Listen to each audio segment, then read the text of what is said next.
దేవుడికి నిధులు ఇవ్వాల్సిందే. ఎందుకంటే ఆయన ఏం పెద్దగా అడిగే టైప్ కాదు. ఆదిలాబాదు దత్తత తీసుకోమన్నాడు. తప్పకుండా తుమ్మిడిహెట్టి దగ్గర సాగునీటి ప్రాజెక్టు కట్టించి గోదావరి జలాలను తరలించి ఆదిలాబాద్తో పాటు కరీంనగర్ జిల్లాను కూడా అభివృద్ధి పదం వైపు నడిపించే కార్యక్రమాలు ఉత్తమ్ కుమార్ రెడ్డి గారు తీసుకోబోతున్నారు. ఇవాళ మిత్రులారా, ఇవన్నీ పనులు జరుగుతున్నాయి. ఇవన్నీ ఈరోజు మనం ఇక్కడ కూర్చొని మాట్లాడుకుంటున్నాం.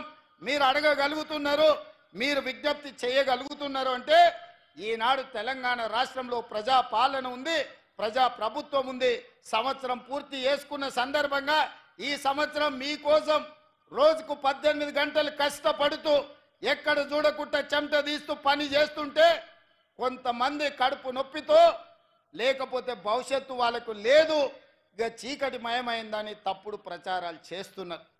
పెద్దలు కొంతమంది కలిస్తేనే ఏమున్నారా మీరు చేసింది కూడా చెప్పుకోలేకపోతున్నారు. 10 ఏళ్ళు మోసం చేసినోడే ఇవాళ బజార్ల మీదకి వచ్చి మీరేం చేయలేదని మిమ్మల్ని అంటున్నారు. 10 ఏళ్ళ పాలనను 10 నెలల పాలనను పోల్చి చూసుకోండి అని మీ ప్రజలకు చెప్పాలి కదా. మీ కార్యకర్తలు కూడా ఎక్కడికక్కడ విశ్రాంతి తీసుకుంటున్నారు, చెట్టు కింద మంచిగా దుప్పటి కప్పుకొని నిద్రపోతున్నారు. ఏందని పెద్ద మనుషులు అడుగుతారు. అంటే నేను అన్నా, మేము 10 ఏళ్ళు ఎన్నో కేసులు కట్టుకున్నాం, ఎంతోమంది జైల్లోకి పోయినాం. ఈ జెండా మోసి భుజాలు కాయలు కాసి ప్రాణాలు కోల్పోయిన మా కార్యకర్తలు ఇవాళ సేద తీరుతున్నారు, వ్యవసాయం మీద దృష్టి పెట్టినరు, ఉద్యోగ ఉపాధి అవకాశాల కోసం ప్రయత్నం చేస్తున్నారు. అంతే తప్ప శత్రువు ఏం చేస్తున్నాడో చూడక కాదు. చూస్తాం ఖచ్చితంగా. 10 నెలల పాలన మీద వాళ్ళు చేసిన విష ప్రచారం డిసెంబర్ 1 నుంచి డిసెంబర్ 9 వరకు 10 రోజులు వాళ్ళు చేస్తున్న విష ప్రచారాన్ని తిప్పి కొట్టి చరిత్రను తిరగ రాస్తామని చెప్పడం జరిగింది.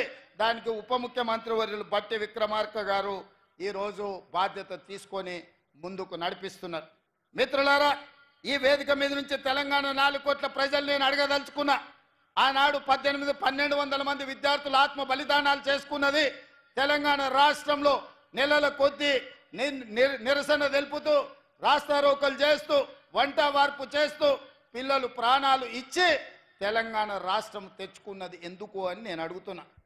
ఇవాళ 10 సంవత్సరాలు నిజంగానే రైతులకు వాళ్ళు బోనస్ ఇచ్చుంటే, వరి వేసుకున్న రైతులకు గిట్టుబాటు ధర ఇచ్చినుంటే ఈరోజు తెలంగాణ రాష్ట్రం సస్యశ్యామలం అయ్యి ఉండేది. చంద్రశేఖరరావు గారు ఏమన్నారు ఆనాడు, ఎందుకు ఈ వరి విషయం ఈ పెద్దపల్లి మీదనే ప్రస్తావిస్తున్నంటే 33 జిల్లాలల్లో అత్యధికంగా ఒడ్లు పండించే జిల్లా ఈ పెద్దపల్లి జిల్లా. 2 లక్షల ఎకరాలలో సన్న ఒడ్లు పండించి రికార్డు సాధించింది. 95% ఈడ రైతుల ఖాతాలో డబ్బులు పడ్డాయి. సన్న ఒడ్లు పండించిండ్రు, వాళ్ళకు 500 రూపాయల బోనస్ వచ్చింది.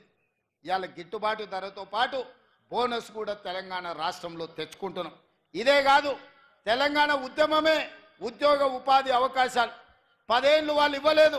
ఇవాళ 10 సంవత్సరాల తర్వాత మనం అధికారంలోకి వచ్చిన ఎంబడే మొత్తంగా ఒక్క సంవత్సరంలో 55,143 ప్రభుత్వ ఉద్యోగాలను నిరుద్యోగ యువకులకు అందించడం ద్వారా దేశంలోనే రికార్డు నెలకొల్పిన రాష్ట్రం తెలంగాణ రాష్ట్రం.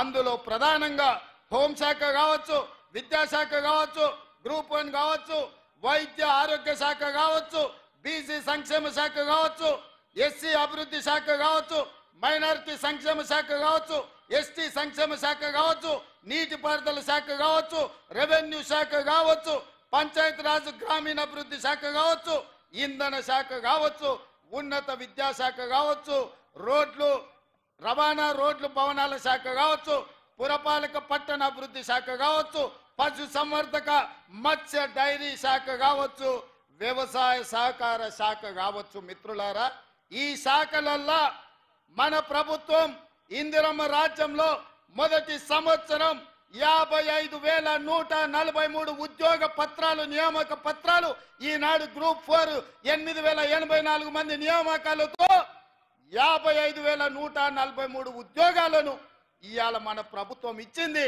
పెద్ద ఎత్తున చప్పట్లు కొట్టండి. బట్టి విక్రమార్క గారు నిధులు మంజూరు చేస్తేనే, మంత్రివర్గం ఆమోదిస్తేనే 55,143 ఉద్యోగాలు నేను ఇవ్వగలిగిన ఈ దేశానికే గొప్ప రికార్డ్. ఈ దేశంలో నేను సూటిగా కిషన్ రెడ్డి గారిని సవాలు విసురుతున్నా, లేకపోతే బండి సంజయ్ గారు మీ పక్కనే ఉంటారు, బండి సంజయ్ గారు, కిషన్ రెడ్డి గారు, నేను సవాలు విసురుతున్నా. నరేంద్ర మోడీ గారు 14 సంవత్సరాలు గుజరాత్ ముఖ్యమంత్రిగా ఉన్నాడు. 11 సంవత్సరాల నుంచి వారు ప్రధానమంత్రిగా ఉన్నారు. 25 సంవత్సరాలల్లా గుజరాత్ రాష్ట్రంలో ఏ ఒక్క సంవత్సరమైనా మేము ఈ మొదటి సంవత్సరంలో ఇచ్చిన 55,000 ఉద్యోగాలు ఇచ్చిండ్రా? నేను సవాలు విసురుతున్న, చర్చకు సిద్ధమా? మేము వస్తాం గుజరాత్, మా నిరుద్యోగ యువకుల్ని తీసుకొని మీ ప్రభుత్వంతో అధికారిక కార్యక్రమం పెట్టండి, లేదా మీ నాయకుడు నరేంద్ర మోడీని తెలంగాణకు ఆహ్వానిస్తున్నాం, ప్రత్యేక విమానం ఏర్పాటు చేస్తాం, వారి రమ్మనుండ్రి, సచివాలయంలో చర్చ పెడదాం. ఈ వివరాలన్నిటినీ నరేంద్ర మోడీ ప్రధానమంత్రికి ఇస్తాం. 55,143 ప్రభుత్వ ఉద్యోగాలు ఇచ్చిన మాట నిలబెట్టుకున్న పార్టీ